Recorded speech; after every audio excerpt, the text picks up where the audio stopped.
If you have not watched the previous videos, please check out in the channel. At the beginning of video, Ji Wuai tells the emperor that remnants of the Baiyu are rebelling and using witchcraft, setting a blaze of fire in the city against which water was ineffective. He also says that Li Kai is involved in the insurrection, and that Han Fei has stirred up issues from the past. Meanwhile, the emperor orders Han Fei to resolve the chaos and use Baiyu to reinforce the defenses, leaving Ji Wuai very pleased. Han Fei takes Lady Hu to stay with her sister Beauty Hu in the palace for protection. Beauty Hu promises her support for him with the emperor, however Han Fei is confined to his quarters on orders of the emperor. Zipfang delivers a gift from Han Fei to fourth son signifying his support for the prince. Fourth son places the condition that Zipfang also helps him with another matter. Meanwhile in the deep dungeon, Washwang Gui, a huge warrior breaks in, killing all the guards and freeing Yan Langji, the woman imprisoned in the tank. She kills the lord with fire and as they leave, she sets the prison ablaze. When Zipfang declares loyalty to Han Fei, fourth son initially declines to support his younger brother, but Zipfang convinces him to agree. Meanwhile, Han Yu tries to moderate the emperor's frustration with ninth son, Han Fei, who essentially has uncovered the emperor's destruction of Baiyu in the past by using the Blood Marquis to further his own ambitions. Wei Zhuang muses on recent events with Han Fei, including the prison break and fire on the outskirts of the city and people and events that should be dead or forgotten. Suddenly, Hong Lian arrives with some wine for Han Fei confined to the cold palace, a place for discarded concubines.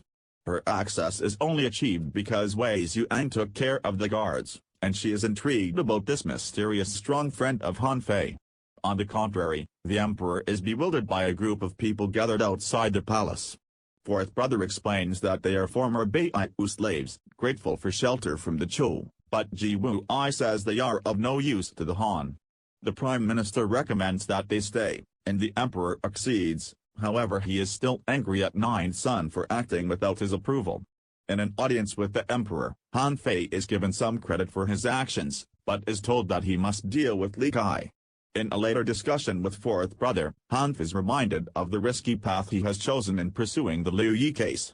Then, fourth brother receives a message that Li Kai has been found and surrounded by his men. He asks Han Fei to kill him but he declines. However, as Minister of Criminal Justice Han Fei must enforce the law. Li Kai is trapped high on a building and about to be executed by a volley of arrows, but he decides to fall to his death rather than the Han army have his blood on their arrows. Over the body, fourth brother happily declares the case closed. Meanwhile, Ji Wuai commands that the body be confirmed and Wu Ji eliminated. While on the other side, Xinyu tries to comfort Lady Wu and reveals that Non Yu is her long-lost daughter, confirmed by her gemstone of raining fire, and they are tearfully reunited. In the cemetery, Li Kai wakes up, surprised to be alive, his life saved by Xinyu and Wei Zhuang who switched bodies as he fell from the rooftop. Li Kai kowtows 3 times to Han Fei in gratitude for saving his life and the subterfuge of his death as it insulates his former wife and daughter from the dangers of being associated with him. Han Fei presents Lady Wu and Non Yu with Li Kai's sword, vowing that he will not be forgotten, not revealing that he is still alive. Long story short, Moya and Beifang watch a ghostly procession in the night of figures carrying Kushimo, a demon-like figure on a palanquin. Meanwhile, Ji Wuai's men dig up Li Kai's grave and realize that it is not his body, but that of Wu Ji. As they turn to leave, a zombie-like Wu Ji appears and kills them both. Soon after, Kushimo alights from the palanquin, takes control of the Wu Ji zombie. He then raises the dead from their graves within the cemetery and they advance on Moya and Beifeng. Rather than stay and fight, they report the sighting to General Ji Wuai and tell him the body in the grave was that of Wu Ji, who is now a zombie. The Blood Marquis says the word in Baiyu is that someone can control corpses, Kushimo.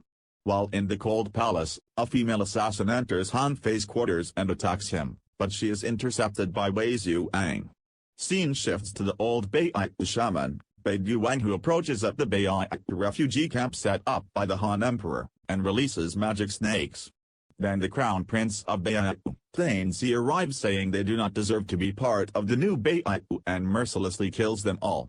Meanwhile, Wei Zhuang disarms the sword-wielding assassin in Han Fei's quarters with only one hand. She is revealed to be Non Yu, who wants to join Quicksand and take revenge on Ji Wuai. Impressed by her conviction, Han Fei agrees to give hero trial. The next day, Han Fei and Sir Fang sadly inspect the dead Baitu people at the decimated Baitu refugee camp. When Han Fei and Sir Fang investigate the bodies at the Baitu refugee camp, they deduce that they were killed with a violent poison, and most probably from the Baitu themselves, who have a reputation for skills with poison and mind. The next day, Han Fei and Sir Fang sadly inspect the dead Baitu people at the decimated Baitu refugee camp. When Han Fei and Sir Fang investigate the bodies at the Baitu refugee camp, they deduce that they were killed with a violent poison, and most probably from the Baitu themselves, who have a reputation for skills with poison and mind control. In the palace, before the emperor, Ji Wuwei attributes the lapse in security to Han Fei. Suddenly Yan Lingji appears in the room and asks if the emperor remembers Red Eyebrow's dragon snake. With little effort, she takes care of the imperial guards who attack her and she leaves. At the same time, Washwang Gui assaults the home of the crown prince, who is now missing. Ji Wuwei seeks to attribute the chaos to Han, but the prime minister suggests that the general is also at fault. Fourth brother suggests negotiating with the Baitu until they can formulate a plan to defeat them, and that Ji Wuwei and Han Fei must work together to achieve it.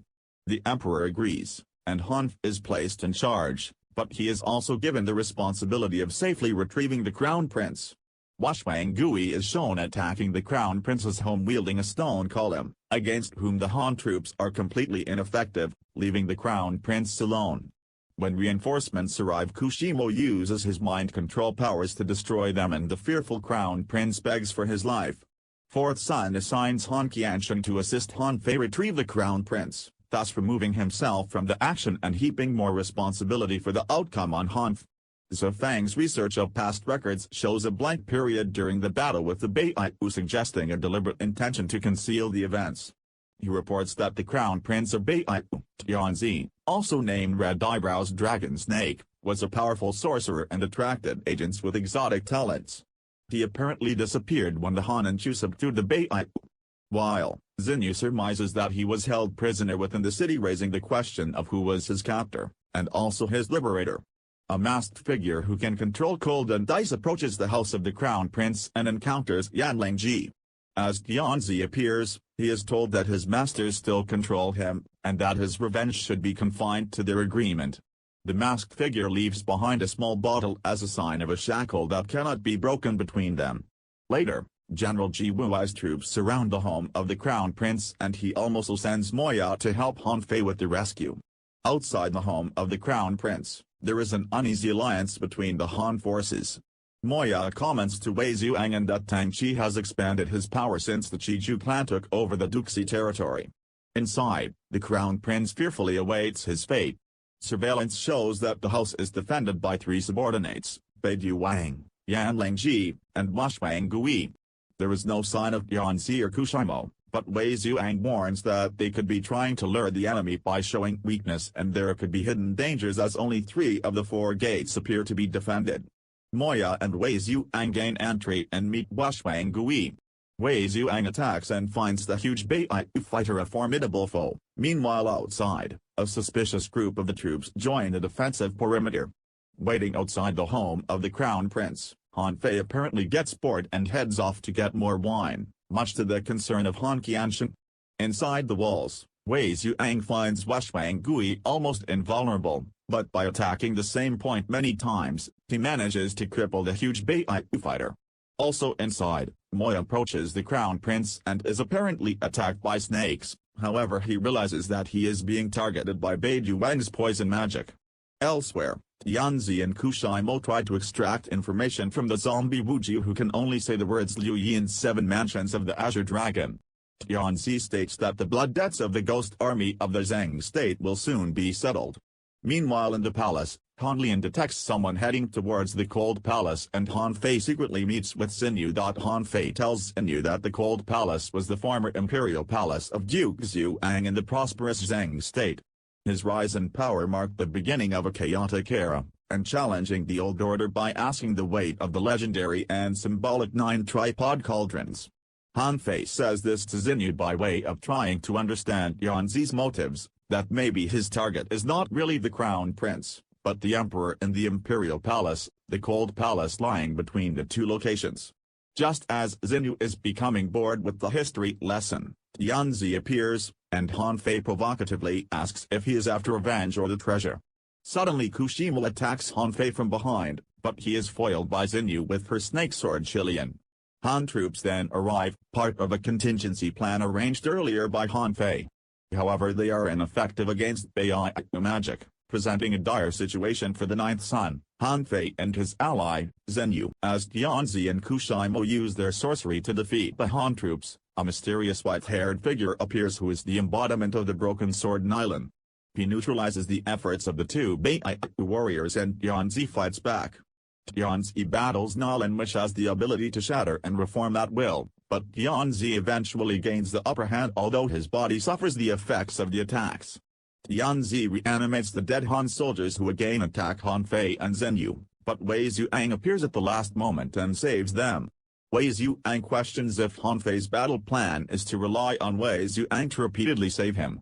At that moment Hong Lian appears and as she greets Han Fei, she is shrouded in green mist by Kushimo and captured by Tianzi. Wei Zhuang tells Han Fei that Tianzi used sorcery to interrogate the resurrected Wu Jiu, during which he mentioned the astrological technique of the Yin-Yang school, 7 mansions of the Azure Dragon. Xinyu says that Tianzi is after the reigning fire gemstone treasure, and that Ji Wuai's Nightfall group is tracking it down. Wei Zhuang surmises that Tianzi's motives may be different to those of Wu Jiu and Liu Yi. When Han Fei arrives at the palace, he is prevented from entering by Prime Minister Zhang Liang, who says that the Han Empire is facing a storm of blood and terror and that Han Fei is at the center. Meanwhile Fia Qiu and General Ji Wuai are gambling together in the palace. Wei Zhuang asks Tang Qi to trace the owner of a bracelet he found, and Hong Lian awakes in a prison watched by Kushimo. Han Fei's quicksand debate the increasing power and influence of Ji Wuai and the Nightfall group and the possibility that the abduction of the Crown Prince may have just been part of a bigger plot to seize power by competing factions. Han Fei decides that since he has been cast in a pivotal role, he will try to determine the outcome. Zipfang visits the fourth prince and shows him a broken halberd, signifying winner take all, suggesting his position may be under threat. When the fourth prince rushes to the palace he finds Ji Wuai in charge. Continuing their speculation, Wei Zhuang and Xinyu conclude that the emperor and crown prince may be in danger. Meanwhile Bai Yifei goes to meet a mysterious stranger on the lake and Hong Lian is visited by Yan Lingji in her prison cell.